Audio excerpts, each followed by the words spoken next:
कि लिख रहा हूं अंजाम जिसका कल वो आगाज आएगा। मेरे लहू का हर एक कतरा इंकलाब लाएगा, और मैं रहूं या ना रहूं, पर मेरे मरने के बाद भी वतन पर मरने वालों का सैलाब आएगा, सैलाब आएगा। तू भक्तों को बड़ी मिर्ची लगती है जब मैं ये बात कह देता हूं कि इनकी झांसी की रानी कौन है पता है?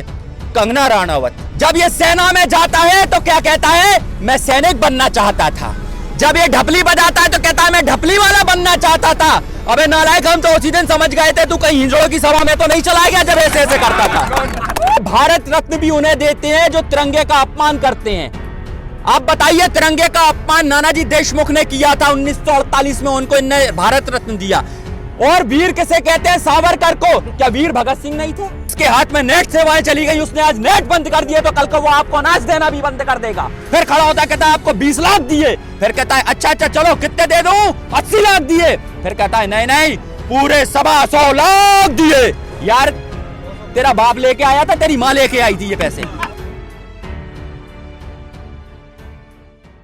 देखिए, शायद मैंने बाखूबी इस चीज को पहले भी डिफाइन किया था कि जिस प्रकार से गोदी मीडिया शाहीन बाग टू बोल रहा है, तो मैंने कहा था कि ये कहीं ना कहीं इस आंदोलन को शाहीन बाग 2 बनाने की कोशिश करेंगे, और आरएसएस के गुंडे पुलिस की वर्दी में उस दिन आकर इस आंदोलन को खराब करने की कोशिश करेंगे, सिख बनाम हिंदू करने की कोशिश करेंगे। और वही हुआ, और वही साजिश इनकी पूरी हुई। लेकिन उस दिन आखिरी रात ने, 28 तारीख की रात ने, टिकैत साहब के आंसू ने इनके मंसूबों पर पानी फेर दिया और सैलाब आ गया। लेकिन मेरे को एक और डर है, अब ये जिस तरीके से गोदी मीडिया दिखा रहा है, और मुझे आभास हो रहा है कि कहीं ना कहीं अब इनके भेजे हुए आतंकी भी इस आंदोलन में घुसेंगे और आतंकवाद के नाम पर इस आंदोलन को फिर एक नया कलंक देने की कोशिश करेंगे। लेकिन हम इसको रोक के रहेंगे, और देखो, आपने जो झांसी की रानी पूछा ना, तो मैं बता दूं, भक्तों को बड़ी मिर्ची लगती है जब मैं ये बात कह देता हूं कि इनकी झांसी की रानी कौन है पता है? कंगना राणावत, जो लफ्ज़ हाथ का पूरा लोहा लेती है और इमरान हाशमी को चुम्मा दे के निकलती है। लेकिन हमारी झांसी की रानी अंग्रेजों का सर कलम करके किले से निकलती है, वो हमारी झांसी की रानी। और देखो, इस बहरूपीय प्रधानमंत्री की भी बता दूं मैं, नरेंद्र मोदी जी की भी, कि भाई इसके डायलॉग देखो। जब ये सेना में जाता है तो क्या कहता है? मैं सैनिक बनना चाहता था। जब ये ढपली बजाता है तो कहता है मैं ढपली वाला बनना चाहता था। अबे नालायक, हम तो उसी दिन समझ गए थे तू कहीं हिंजड़ों की सभा में तो नहीं चला गया जब ऐसे ऐसे करता था।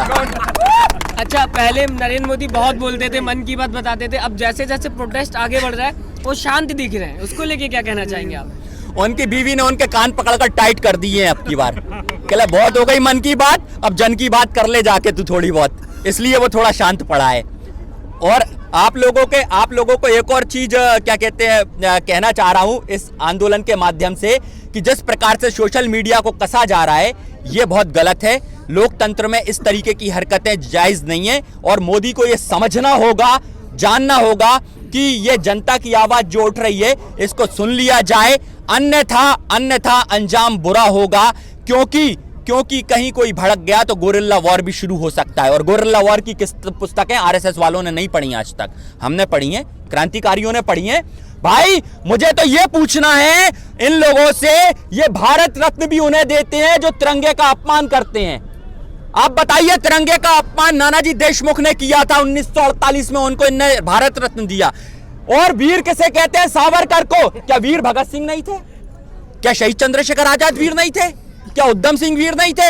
अरे उन्हें भारत रत्न मिलना था, लेकिन ये वीर किसे कहते हैं? सावरकर को। बात की, मैंने वीडियो देखी जब 26 जनवरी में लाल किले पे झंडा फहराया जा रहा था, तो एक छोटा सा पोल था जिसके ऊपर झंडा फहराया गया, जो मेन झंडा था वो अभी भी ऊपर ही था। तो उसको इस तरीके से प्रोपोगेंडा बनाया गया कि हमने किसानों ने मेन झंडा हटा दिया है। उसको लेके आप मीडिया को क्या कहना चाहेंगे, जिस तरीके से उन्होंने ये दिखाया? देखो, वो पूरी तरह विज्ञापन एजेंसी है, और विज्ञापन में क्या छपता है वो सब धोखा होता है। लोग कहते हैं ना, अगर धोखे से बचना है तो विज्ञापन देखना छोड़ दो, तो मैं भी कहता हूं मेन स्ट्रीम मीडिया को देखना छोड़ दो, धोखों से बचे आओगे, आपकी आंखें खुल जाएंगी। और सोशल मीडिया को देखो, सोशल मीडिया बिल्कुल सच दिखा रहा है, आज हमारी आवाज को पूरा पहुंचा रहा है, देश को जगा रहा है। और ये कानून काला है क्योंकि इनके मन काले हैं, और ये कानून काला है। देखिए, 1955 में जमाखोरी अपराध होती थी, तो उसको जमाखोरी को क्या कहते थे? काला बाजारी।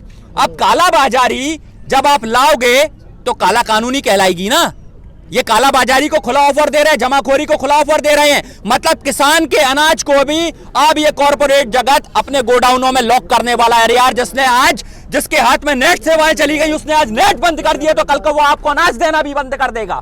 फिर क्या करोगे? तो अपने अनाज की, अपने जमीर और जमीन की लड़ाई है, इसे हम बखूबी लड़ेंगे। और जिनने अपना जमीर बेच दिया है ना, वो भांड हमें नहीं बताएं देश कैसे चलता है।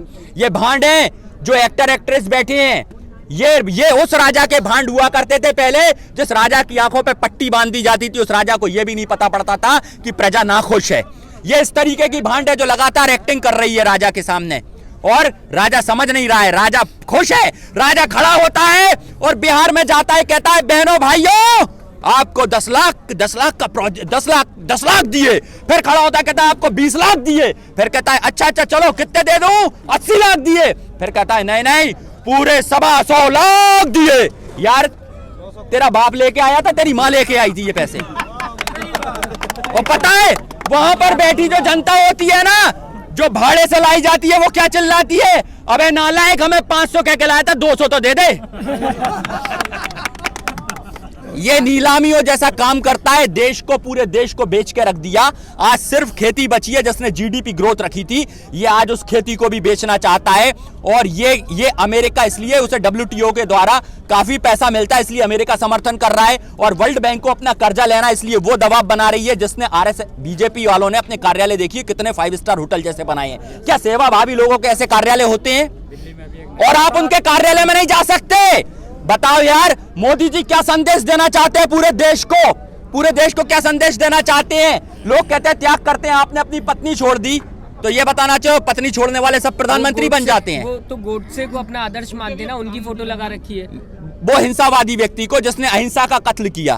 पहले मेरी बात सुन लो कि वो क्या संदेश देना चाह रहे हैं देश को, कि सब अपनी पत्नियां छोड़ दें। फिर विकास कैसे पैदा होगा? पत्नियां छोड़ के चले आएंगे, विकास होगा क्या घर में? आदमी से शादी कर लेगा तो विकास हो पाएगा? हिंदू धर्म की बात करने वाले आज समलैंगिक विवाह के कानून को पास कर देते हैं, कैसे विकास करेंगे? हमें पता है आरएसएस के चड्डे में कितने होल हैं। एक आखिरी सवाल जी। उत्तर प्रदेश और हरियाणा में लगातार महापंचायतों का गठन किया जा रहा है। इन महापंचायतों से आखिर क्या संदेश देगा ये किसान आंदोलन?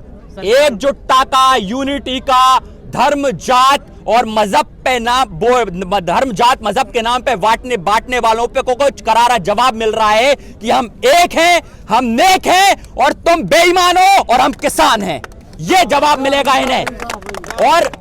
और यहां से आखिरी शेर कि लिख रहा हूं अंजाम जिसका, कल वो आगाज आएगा। मेरे लहू का हर एक कतरा इंकलाब लाएगा, और मैं रहूं या ना रहूं, पर मेरे मरने के बाद भी वतन पर मरने वालों का सैलाब आएगा। इंकलाब जिंदाबाद। चैनल को लाइक, शेयर एंड सब्सक्राइब करें और बेल आइकन दबाना ना भूलें।